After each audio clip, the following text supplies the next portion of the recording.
মহাপ্রভুর ভাব হলো তিনটি। কি কি? সহজ ভাব, আবেশ ভাব এবং ভাগবত ভাব। এখন আমার মহাপ্রভু যে ভাবে আছে সেই ভাবটি হলো আবেশ ভাব। তিনি আজ আবেশ ভাবে বিভাবিত হয়ে এই নবদ্বীপ মাঝে অবতীর্ণ হয়েছে। নবদ্বীপ মাঝে অবতীর্ণ হয়ে তিনি কৃষ্ণদাসকে সঙ্গে করে নবদ্বীপ অর্থাৎ লুপ্ত বৃন্দাবন তিনি খুঁজছেন এবং সেই বৃন্দাবনে গিয়ে বলছে এটা শ্যামকুণ্ড, এটা রাধাকুণ্ড, এটা ললিতাকুণ্ড, এটা বিশাখাকুণ্ড, লুপ্ত বৃন্দাবন তিনি আজ খুঁজছেন কৃষ্ণদাসকে সঙ্গে। আজ আমার গৌরাঙ্গ মহাপ্রভু গোলক বিহারী তিনি আজ নবদ্বীপ মাঝে অবতীর্ণ হয়েছেন এবং তিনি যদি না আসতেন তাহলে রাধার ভাব কি প্রচার হতো?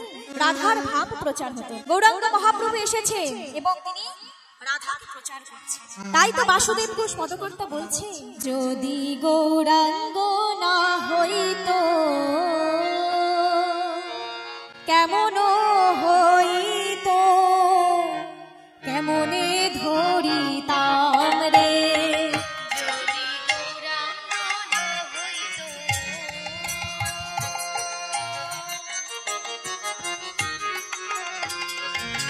কেমন হইতো, কেমনে ধরিতাম রে। আমার রাধার মহিমা প্রেম রস সীমা জগতে জানা তোকে। আমার রাধার মহিমা প্রেম রস সীমা জগতে জানা তোকে। বলো কে জানা তো, জানা তো, আর কে জানা তো, জানা তো। আমার গৌর যদি না আসিত রাধার মহিমাকে জানা।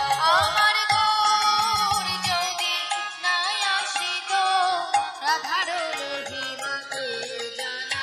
যদি গৌরাঙ্গ না হইত কেমন হইত, কেমনে ধরিতাম রে। যদি গৌর হরি হরি বল, কেমন হইত, কেমনে ধরিতাম রে।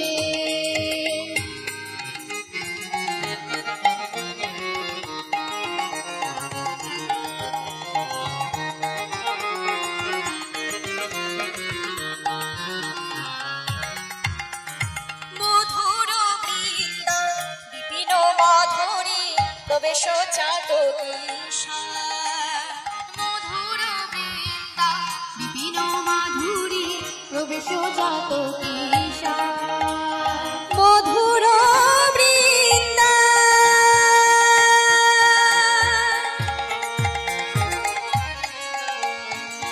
বিপিন মাধুরী প্রবেশ চাতকী।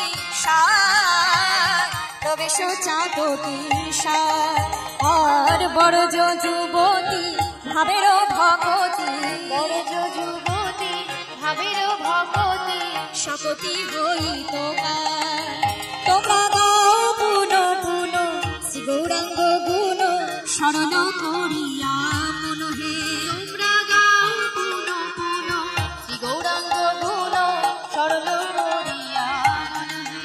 যদি গৌরাঙ্গ না হইত কেমন হইত, কেমনে ধরিতাম রে। যদি গৌরাঙ্গ তাই গৌর হরি হরি বল, কেমনে ধরিতাম রে। বাসুদেব ঘোষ পদকর্তা তিনি আর কি বলছেন? আমি গৌরাঙ্গ বলিয়া নাগেনু বলিয়া কেন বলিনু দেহ। আমি গৌরাঙ্গ বলিয়া নাগেনু বলিয়া কেন বলিনু দেহ। আমি গৌরাঙ্গ বলিয়া প্রাণ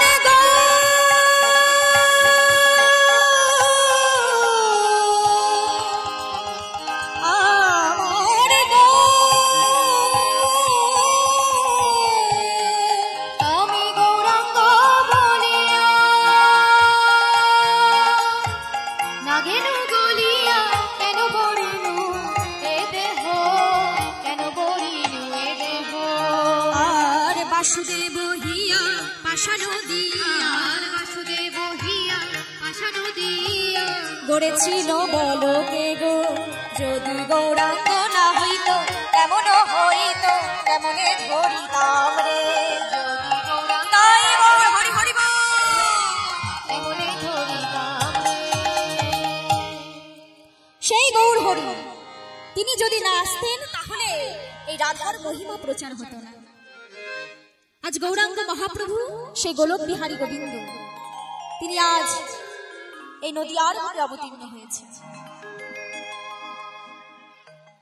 বৈষ্ণব কবি কলিহতজি নদিয়া নাগরিকগণকে বলছে, নদিয়া নাগরিক শোনো, তোমরা যদি গৌর হরিকে পেতে চাও তাহলে তোমার হৃদয় মাঝে ভক্তি প্রেম জাগরিত করতে হবে। তাই বৈষ্ণব কবি বলছে, ভক্তি বিনা কৃষ্ণ কবু নহে প্রেমোদয়, প্রেম বিনা কৃষ্ণ প্রাপ্তি অন্য হইতে নয়। কুবুদ্ধি ছাড়িয়া করো শ্রবণ কীর্তন, অচিরাতে পাবে তুমি কৃষ্ণ প্রেম ধন। দিনের অধিক দয়া করে ভগবান, কুলীনে পণ্ডিত ধনির বড় অভিমান। অহংকার অভিমান যতদিন এই হৃদয়ে করয়ে প্রতিষ্ঠিত, শুনহ আমার কথা পাষাণে কুটহ মাথা, হরি নাহি পাবে দর্শন।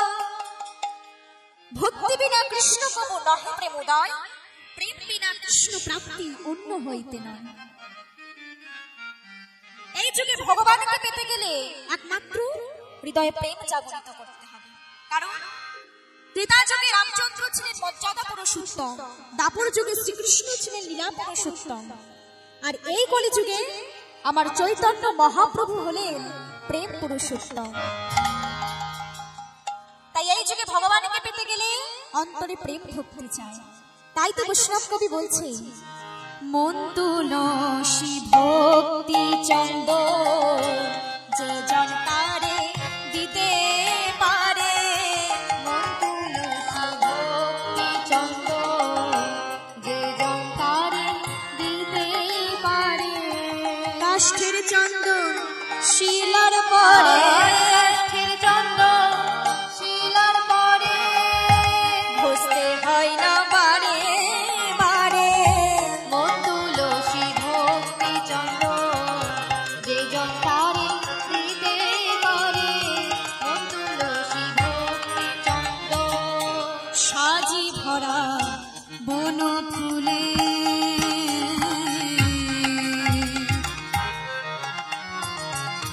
পূজা হয় না কোনো কালে।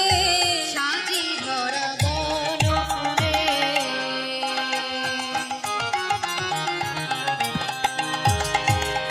পূজা হয় না কোনো কালে। ফুলের পূজা ফুলে করে, ফুলের পূজা ফুলে করে। মধু লয়ে যাই ভোরে, মন তুলো গৌর হরি হরি বল।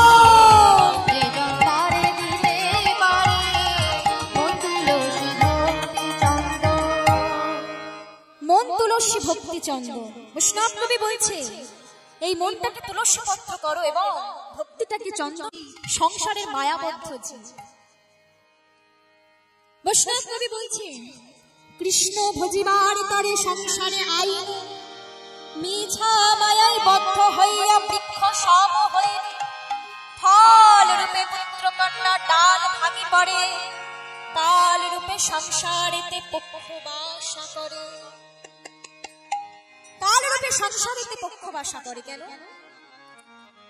যখন মাতৃগর্ভে হেট মুন্ডে ঊর্ধ্বপদে ছিলাম, ভগবানের কাছে কেঁদে কেঁদে বলেছিলাম, প্রভু এই কঠোর যন্ত্রণা হইতে আমাকে মুক্তি দাও, তাহলে পৃথিবীতে কি তোমার নাম গুণানুগুণ কীর্তন ছাড়া আমি আর কিছু করব না। কেন বলেছিলাম গো? মাতৃগর্ভে তো খুব ভালোই ছিলাম, কারণ মায়ের যে গর্ভ, সে গর্ভটা তো খুব বৃহৎ জায়গা নয়, ক্ষুদ্রতম জায়গা। সেখানে আমাদের 10 মাস 10 দিন কাটাতে হয়েছে, অতি কষ্টে ছিলাম। ভগবান বলছে, জীব এই যন্ত্রণা হইতে আমি তো তোমাকে মুক্তি দেব। প্রতিটা গর্ভে ভগবান আসে এবং জীবের সঙ্গে ভগবানের কথোপকথন হয়। জীবকে বলছে, এই যন্ত্রণা হইতে আমি তো তোমাকে মুক্তি দেব, তবে পৃথিবী থেকে তুমি কি করবে? কেন প্রভু? পৃথিবী থেকে তোমার নাম গুণানুগুণ কীর্তন ছাড়া আমি আর কিছু করব না। বেশ, ভগবান সেই দিন সকল জীবের কথা শ্রবণ করে সেই মাতৃগর্ভ থেকে আমাদের ভূমিষ্ঠ করেছে। কিন্তু যখন এই মায়ার পৃথিবীতে এসে পড়লাম, সেই কথা কি কারোর মনে আছে? সেই কথা আমাদের কারোর মনে নেই। মায়ারূপী পিশাচিনী আমাদেরকে গ্রাস করেছে। মায়া কাহাকে বলে? ইন্দ্রিয় মনের দ্বারা যে যে বস্তুকে ধরে রাখা যায় তাকে বলা হয় মায়া। মায়া হলো দুই প্রকার, গুণ মায়া এবং দৈবী মায়া। গুণ মায়ার দ্বারা মানুষ সংসারে আবদ্ধ থাকে, আর দৈবী মায়ার দ্বারা ঈশ্বর উন্মুখী হয়। ভগবান শ্রীকৃষ্ণ গীতায় বললেন, দৈব হিস গুণময়ী মম মায়া দুরন্তয়া মায়ামেব চ প্রবদন্তে মায়ামেতং তরন্তিতে। ভগবান বলছে, যে ভক্ত আমার নাম গুণানুগুণ কীর্তন করে তার কাছে আমার মায়ার দড়ি প্রবেশ করে না। আর যে ভক্ত আমার নাম গুণানুগুণ কীর্তন করে না তার কাছে আমার মায়ার দড়ি প্রবেশ করে এবং তাকে সংসাররূপ কারাগারে আবদ্ধ করে রাখে, ঈশ্বর উন্মুখী তাকে হতে দেয় না। নিতাই গৌর হরি বল। তাই ভগবানকে তো সেদিন কথা দিয়ে এসেছিলাম, ভগবান আমাদের সকল দুঃখ কষ্ট হাসি কান্না সকলের সাথে ভগবান মিশে আছে, কিন্তু ভগবানকে কখনো আমরা বোঝার চেষ্টা করিনি, খোঁজার চেষ্টা করিনি। তাই তো আমাদের কবিগুরু রবীন্দ্রনাথ ঠাকুর তিনি নিজেই উপলব্ধি করেছেন তার গানের দ্বারা। কি বলছে?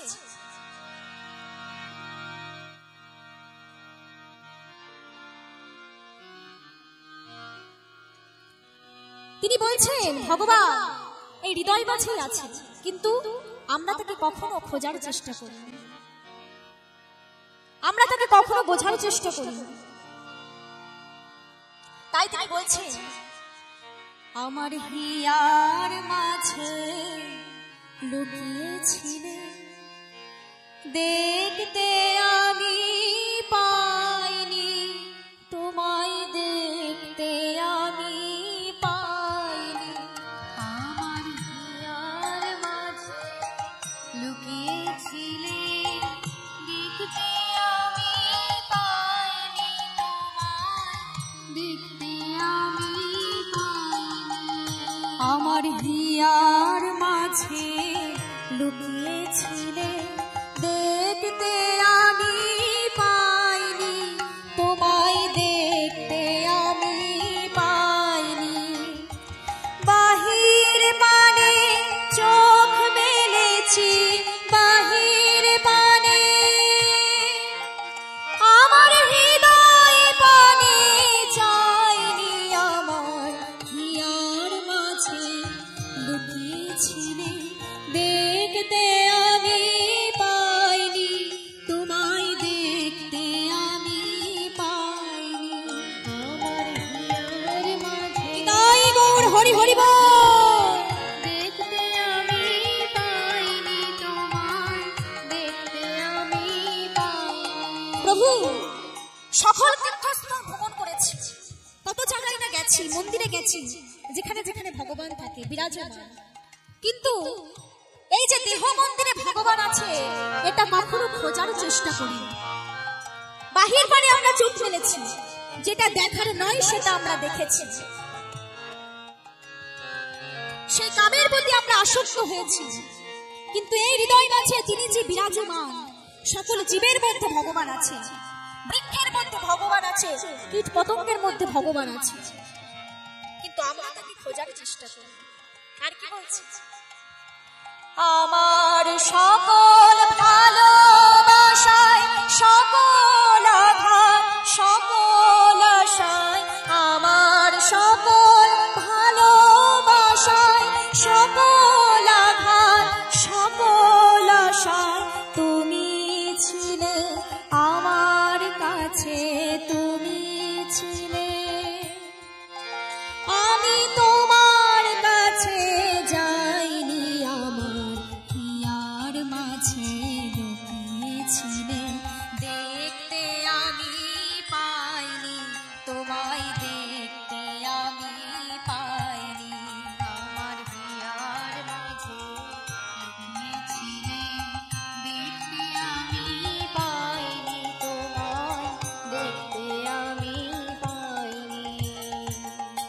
সকল ভালোবাসা, সকল আঘাত, সকল আশা, সবকিছুর মাঝে তুমি ছিলে।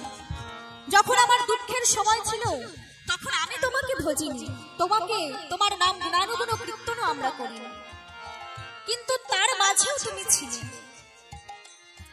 তুমি আনন্দের মাঝেও ছিলে, দুঃখের মাঝেও ছিলে, হাসি কান্না সকলের মাঝে তুমি ছিলে।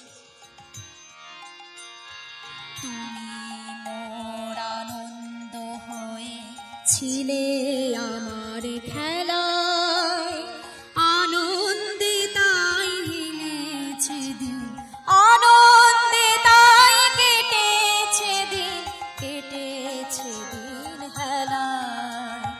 গোপন রহি গভীর প্রাণে আমার দুঃখ সুখের গানে, গোপন রহি গভীর প্রাণে আমার দুঃখ সুখের গানে সুর দিয়েছ তুমি।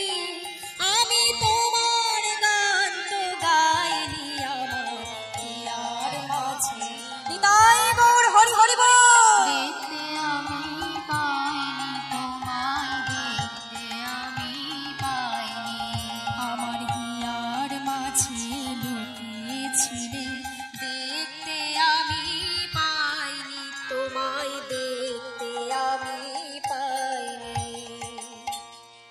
ভগবান সকলের মাঝে আছে, হাসি কান্না সকলের সাথে ভগবান বসে আছে। মনে রেখো, ভগবানকে পেতে গেলে আগে দুঃখটাকে বরণ করে নিতে হবে। আগে যদি তুমি সুখে আশা খোঁজো তাহলে তাকে তুমি পাবে না। আগে জীবনে দুঃখটাকে বরণ করে নাও, তারপরে জীবনে সুখ আসবে।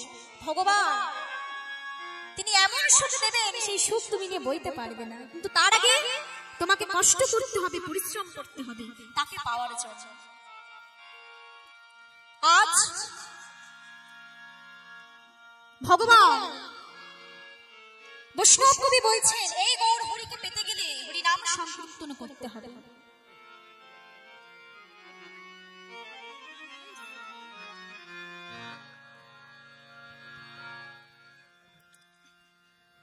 বৈষ্ণব কবি বলছেন যে যেভাবেই তুমি ভগবানকে ভজনা করো তার কৃপা তুমি পাবে। যেভাবেই তুমি ভজনা করো না কেন, সংকীর্তন স্তব্ধং পরিহাস্যং হেলন মেবুবা বৈকুণ্ঠ নাম গ্রহণ মশশুক হরণং বিধু। বলছে হেলায় পড়ে হোক, স্তব বাক্যের দ্বারা হোক, সংকেত করে হোক, যেভাবেই তুমি ভগবানকে ভজনা কেন তার কৃপা তুমি পাবে। তার প্রমাণ কি? কথামৃতে তার প্রমাণ। প্রমাণ ছাড়া তো কোনো কিছু হয় না। একটু মনোযোগ দিয়ে সকলে শুনবেন। প্রমাণটা কি? একজন বালক জটিল, ছেলেটার নাম হচ্ছে জটিল। অনেকদিন আগে পিতা ইহলোক ছেড়ে পরলোক গমন করেছে, মায়ের সঙ্গে খুবই কষ্টে দিন যাপন করে। এদিকে জটিলের মনে ইচ্ছা সে পড়াশোনা শিখবে, সবাই পড়াশোনা শিখতে যায়। একদিন জটিল মাকে বলছে, মা দেখো না সবাই কেমন পড়াশোনা শিখতে যাচ্ছে, আমারও পড়াশোনা শিখবার খুব ইচ্ছা, তুমি আমাকে পাঠশালায় দিয়ে আসবে, ওই পাঠশালায় আমাকে ভর্তি করবে। ছেলের কথা শুনে মা মনে মনে ভাবছে, তখনকার দিনে তো অর্থ দিয়ে পড়াশোনা শিখতে হতো, তা ছেলেকে পাঠশালায় ভর্তি করেছে। প্রতিদিন জটিল পড়াশোনা শিখতে যায়। একদিন মাকে এসে বলছে, মা পাঠশালায় যেতে যে বনটা পড়ে না, ওই যে গভীর জঙ্গল, ওই গভীর জঙ্গলে আমার না বড় ভয় করে, তুমি আমাকে প্রতিদিন ওই জঙ্গলটা পার করে দিয়ে আসবে। ছেলের কথা শুনে মা বলছে, হ্যাঁ রে জটিল, তোকে যদি প্রতিদিন ওই জঙ্গল পার করে দিয়ে আসি তাহলে আমার তো অন্যের বাড়িতে চাকরানির কাজ করতে হয়, ওদিকে যে বিলম্ব হলে আমাকে আর ওরা চাকরানি সেই কাজে আমাকে তো আর নেবে না। তবে শুনজুট, ভয়ের কোনো কারণ নেই। ওই বনে, ওই গভীর জঙ্গলে তোর দাদা মধুসূদন আছে, যখনই যাবি একবার শুধু মধুসূদন দাদা বলে ডাকবি, দেখবি ওই দাদা তোকে পার করে দেবে ওই জঙ্গল। মা বলেছিল স্তব বাক্য যে ওই বনে মধুসূদন দাদা আছে। বালক জটিল তার তার মনে তো কোনো পাপ নেই, কোনো অহংকার নেই, আছে শুধু একটা বিশ্বাস। মা বলেছে তাহলে নিশ্চয় ওই জঙ্গলে মধুসূদন দাদা আছে। পরের দিন যখনই ওই বনের মাঝে গেছে, মধুসূদন দাদা বলে ডাকছে, মধুসূদন দাদা, মধুসূদন দাদা, ও মধুসূদন দাদা। মা বলেছে তুমি নাকি এই বনে থাকো, আমাকে এই জঙ্গল প্রতিদিন একটু পার করে দেবে। জটিলের চিৎকার শুনে গোলক বিহারী গোবিন্দ, এই মধুসূদন দাদা যে আর কেউ নয়, সেই গোলক বিহারী গোবিন্দ ভক্তের কাতর আহ্বানে ভক্তের কাছে এসেছে। বলছে জটিল, এই দেখ তোর দাদা মধুসূদন দাদা চলে এসেছে, আর কোনো ভয় নেই, আমি প্রতিদিন তোকে এই জঙ্গল পার করে দেব, চল তোকে পাঠশালায় দিয়ে আসি। এইভাবেই বা দিন গত হয়ে যাচ্ছে। মা একদিন জটিলকে বলছে, জটিল তুই তো আমাকে আর বলিস না যে তোর এই জঙ্গলের মাঝে ভয় করে। মায়ের কথা শুনে জটিল বলছে, মা তুমিই তো বলেছো ওই বনে দাদা আছে, মধুসূদন দাদা, আমাকে তো প্রতিদিন পার করে দেয়। মা তো আর জানে না যে এর মাঝে এত কিছু হয়ে যাচ্ছে। সত্যি সেই মধুসূদন দাদা প্রতিদিন জটিলকে পার করে দিয়েছে। মা মনে মনে ভাবছে হয়তো কোনো রাখাল আছে হয়তো বনের মাঝে, যে জটিলকে প্রতিদিন পার করে দেবে। এভাবে দিন গত হয়ে যাচ্ছে। একদিন কি হয়েছে, সেই পাঠশালার গুরুমশাই তাহার পিতা পরলোক গমন করেছে। তো সকল ছাত্রগণকে বলছে, ছাত্রগণ আমার পিতা তো পরলোক গমন করেছে, তো শ্রাদ্ধের জন্য অনেক নিমন্ত্রণ ব্যক্তি আসবে, তখন তো অর্থের খুব সমস্যা। তো বলছে ছাত্রগণ তোমরা কে কি দেবে বলে। কোন ছাত্র বলছে, গুরুমশাই আমি রন্ধনে যত কাষ্ঠ লাগে সেই কাষ্ঠ দেব। কেউ বলছে আমি চাল দেব, কেউ বলছে আমি ডাল দেব, কেউ বলছে আমি মিষ্টি দেব, সকলে নানা কিছু দেওয়ার কথা বলছে। গুরুমশাই জটিলকে বলছে, জটিল সকলেই তো নানা কিছু দিচ্ছে, তুই কি দিবি? জটিল বলছে, গুরুমশাই আমি তো জানি না, তবে আমার মধুসূদন দাদার থেকে আমি শুনে আসবো, দাদা যেটা দিতে বলবে আমি সেটাই দেব। বেশ। পরের দিন যখনই জঙ্গলের মাঝে গেছে, মধুসূদন দাদা এসে বলছে, চলো তোকে বন পার করে দিয়ে আসি। শোনো দাদা, আমার গুরুমশাইয়ের পিতা পরলোক গমন করেছে, তাই সকল ছাত্রগণ নানা কিছু দিচ্ছে, গুরুমশাই আমাকেও কিছু দিতে বলেছে, আমি কি দিব? জটিল বলছে, জটিলের কথা শুনে মধুসূদন দাদা বলছে, জটিল শোন, গুরুমশাইকে গিয়ে বল যে ওই যে নিমন্ত্রণ ব্যক্তিরা সবাই আসবে, তো যত দধি লাগে সেই দধি আমি দেব। গুরুমশাইকে গিয়ে এটা গুরুমশাইয়ের কাছে গিয়ে জটিল বলছে, গুরুমশাই আমার দাদা বলেছে যত দধি লাগবে ওই দধি আমি দেব। বেশ, তথা যথাসময় সেই দিন আগত। সকলেই যে যা দ্রব্য নিয়ে আসার সবাই নিয়ে এসেছে, সকল নিমন্ত্রণ ব্যক্তি আহার করতে বসেছে। সকল কিছু দ্রব্যাদি পড়ে গেছে, চাটনি পড়ে গেছে, পাপড় পড়ে গেছে, মিষ্টি পড়ে গেছে, কিন্তু দধি তো জটিলের কাছে। জটিল আসছে, মাস্টার মশাই একবার ঘর একবার বাহির করছে। জটিল ছোট্ট একটি ক্ষুদ্র ভান্ডে করে দধি নিয়ে আসছে মস্তকে করে, এবং কৃষ্ণ নাম গাইতে গাইতে আসছে। তো জটিল তো কৃষ্ণ নাম করছে, আজ আমরা একটু সকলে করতালি দিয়ে কৃষ্ণ নাম করি, সকলে মিলে হরে কৃষ্ণ কৃষ্ণ কৃষ্ণ হরে হরে, হরে রাম রাম রাম হরে হরে। সকলে মিলে হরে কৃষ্ণ কৃষ্ণ কৃষ্ণ হরে হরে, হরে রাম রাম রাম হরে হরে, হরে কৃষ্ণ কৃষ্ণ কৃষ্ণ হরে হরে, হরে রাম রাম রাম হরে হরে,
কৃষ্ণ হরে হরে হরে রাম রাম রাম হরে হরে হরে কৃষ্ণ হরে হরে কৃষ্ণ কৃষ্ণ হরে হরে হরে রাম রাম রাম হরে হরে হরে কৃষ্ণ কৃষ্ণ কৃষ্ণ হরে হরে হরে রাম রাম রাম হরে হরে হরে কৃষ্ণ কৃষ্ণ কৃষ্ণ হরে হরে হরে রাম রাম রাম হরে হরে। এইভাবে বালক জটিল দধির ভাণ্ড মস্তকে নিয়ে আসছে। মাস্টার মশাই দূর থেকে লক্ষ্য করলেন যে জটিল একটি ক্ষুদ্র ভাণ্ডে করে দধি আনছে। মাস্টার মশাই মনে মনে ভাবছে, আমার বাড়িতে এত নিমন্ত্রণ ব্যক্তি আহার করতে বসেছে, আর জটিল কিনা ওই ক্ষুদ্র ভাণ্ডে করে দধি আনছে। ক্রোধে জটিলের কাছে গিয়ে জটিলের মস্তক থেকে সেই দধির ভাণ্ড ছুঁড়ে ফেলে দেয়। যখনই সেই দধির ভাণ্ড ছুঁড়ে ফেলে দিয়েছে, কি আশ্চর্য ব্যাপার ঘটল। পাশে ছিল একটি নর্দমা, সেই নর্দমাটা দধিতে পরিপূর্ণ হয়ে গেল। গুরুমশাই কি করলেন, সেই নর্দমা থেকে কিঞ্চিৎ দধি নিয়ে নিজের জিহ্বায় দিলেন, আর জটিলকে বলছে, জটিল বাবা জটিল, আমাকে একটিবার বল, এই দধি তোকে কে দিয়েছে জটিল? এই যে সামান্যতম দধি নয় রে, এই দধি তোকে কে দিয়েছে? জটিল বলছে, গুরুমশাই এই দধি আমার মধুসূদন দাদা দিয়েছে। মধুসূদন দাদা? হ্যাঁ গো, মধুসূদন দাদা এই দধির ভাণ্ড আমাকে দিয়েছে। জটিল, একবার তোর এই মধুসূদন দাদার কাছে আমাকে নিয়ে চল, আমি একবার তোর দাদাকে দেখতে চাই। জটিল গুরুমশাইকে সঙ্গে করে সেই জঙ্গলের মাঝে গেছে, কিন্তু আজ যতই মধুসূদন দাদাকে ডাকছে না কেন, মধুসূদন দাদা আর এলো না। কি করে আসবে? কারণ ওই গুরুমশাইয়ের হৃদয়ে যে কাম আছে, ক্রোধ আছে, লোভ আছে, অহংকার আছে, অভিমান আছে, ভগবান তো তার সামনে আসবে না। জটিলের কাছে কেন এসেছিল? কারণ বালক জটিলের হৃদয়টা ছিল পবিত্র, তার মনে ছিল একটা বিশ্বাস যে মা বলেছে, তার মানে নিশ্চয়ই ওই বনে মধুসূদন দাদা আছে। আর সেই বিশ্বাসের জোরে সে গোলক বিহারী গোবিন্দের দেখা পেল। মায়ের সেই স্তব বাক্য তদ্রূপ আমরাও যদি ভগবানকে যেভাবেই বুঝি না কেন, সংকেত করে স্তব বাক্য হেলায় যেভাবেই বুঝি না কেন, ভগবানের কৃপা আমরা হরিনাম কৃষ্ণ নাম বললে তার কৃপা আমরা পাবো। হরে কৃষ্ণ রাম, এই যে এই হরে কৃষ্ণ নাম উচ্চারণ করলে কি কি পাপ বিনষ্ট হয় একটু জানতে হবে। হরে কি বলছে? হরে হিঙ্গল বর্ণ সর্ববর্ণ বয়স্যত জ্ঞান অজ্ঞান কৃতম পাপ হর দহতি ক্ষণা। জ্ঞানে বা অজ্ঞানে যে পাপ করা হয়, উচ্চারণ করলে সেই পাপ বিনষ্ট হয়ে যায়। রে কারে রক্তবর্ণস্যত গোপালেন নিরূপিত গুণবাঙ্কন কৃতম পাপ রে কারো দহতি ক্ষণা। গুরুপত্নী হরণ যে পাপ, সেই পাপ বিনষ্ট হয় রে উচ্চারণ করলে। হরে এবার কি আসছে? কৃষ্ণ। ক্রিকারে কাজ্জলবর্ণ সংহারে তুপ পাতক গতি শক্তি রতি প্রেম ক্রিকারুচ্চয়তে ক্ষণা। কৃষ্ণকার লোহিত বর্ণ নরেকার দুর্ধনের নম তত্ত্ব জন্মাঙ্কিতং পাপ কৃষ্ণকার দহতি ক্ষণা। এই নরভূতে যে পাপ করা হয়, কৃষ্ণ উচ্চারণ করলে সেই পাপ বিনষ্ট হয়ে যায়। এবার শেষে কি আছে? রাম। রাকারে গৌরবর্ণশ্চ বরশক্তি ভাবে ধ্রুবা রবি সব সমবর্ণ স্তম রাশি দহিত ক্ষণা। মা করে যদি উপষ্ট নিত্য সদা স্থিত মিথ্যা বক্তং কৃতং পাপং মা করে দহতি ক্ষণা। মিথ্যা কথা বললে যে পাপ হয় সেই পাপ বিনষ্ট হয় মা উচ্চারণ করলে।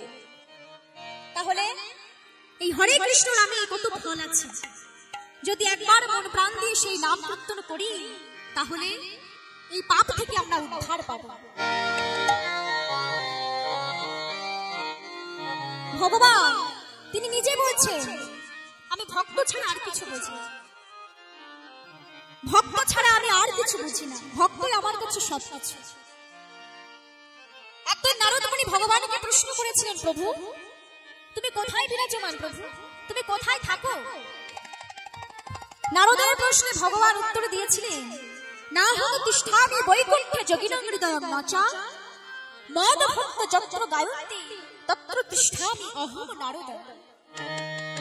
বলছে নারদ আমি বৈকুণ্ঠে থাকি না, আমি যোগ ঋষিগণের হৃদয়ে থাকি না। তাহলে প্রভু তুমি কোথায় থাকো? কেন? যেখানে আমার ভক্তগণ মিলিত হয়ে আমার নাম গুণানুগুণ কীর্তন করে আমি সেখানেই অবস্থান করে থাকি। নিতাই গৌর হরি বল। তাই ভগবান বলছে ভক্ত আমার মাতা পিতা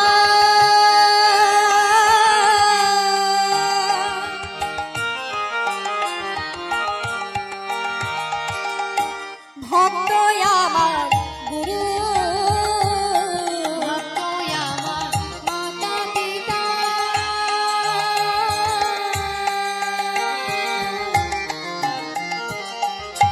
ভক্ত আমার গুরু ভক্ত মোরে নাম রেখেছে বাঞ্ছা কল্পতরু ভক্ত মোরে নাম রেখেছে বাঞ্ছা কল্পতরু ভক্ত আমার মাতা পিতা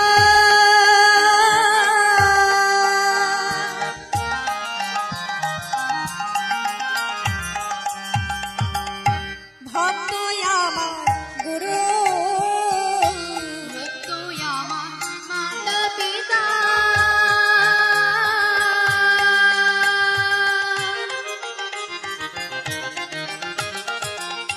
ভক্ত আমার গুরু ভক্ত মোরে নাম রেখেছে বাঞ্ছা কল্পতরু ভক্ত মোরে হরি হরি বল বাঞ্ছা কল্পতরু। ভগবান তিনি ভক্ত ছাড়া আর কিছু বোঝেন না। আজ তিনি বৈষ্ণব কবি বলছেন, হে জীব ভগবানকে পেতে গেলে তোমাকে আশ্রয় গ্রহণ করতে হবে।